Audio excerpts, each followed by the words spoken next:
सबसे झूठा कौन? झज्जर के नवाब युद्ध लड़ने के लिए कई महीनों से बाहर गए थे। उनकी अनुपस्थिति में उनके छोटे भाई छोटे नवाब ही राजपाट का सारा काम संभालते थे।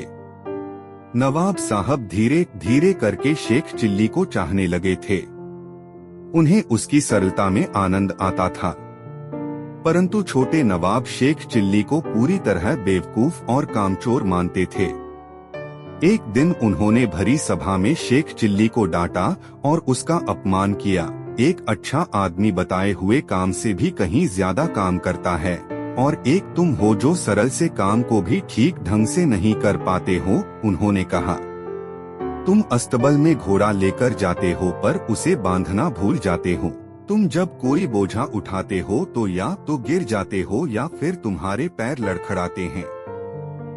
तुम जो काम करते हो उसे ध्यान लगाकर क्यों नहीं करते हो? दरबार में कई सदस्यों को यह सुनकर मजा आया। इस दौरान शेख चिल्ली अपना मुंह लटकाए रहा।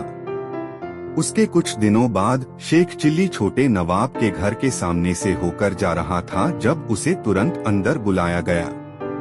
किसी अच्छे हकीम को बुलाकर लाओ, जल्दी, बेगम काफी बीमार हैं।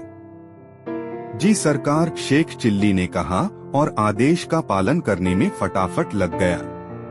थोड़ी ही देर में एक हकीम, एक कफन बनाने वाला और 2 कब्र खोदने वाले मजदूर भी वहां पहुंच गए।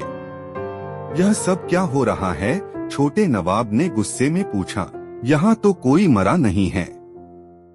मैंने तो सिर्फ एक हकीम को बुला लाने के लिए कहा था।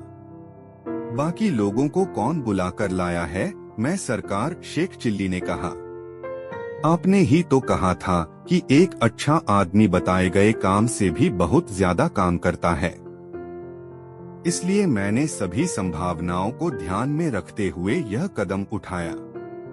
अल्लाह करे कि बेगम साहिबा जल्दी से ठीक हो जाएं। पर हारी बीमारी में क्या हो जाए यह किसे पता।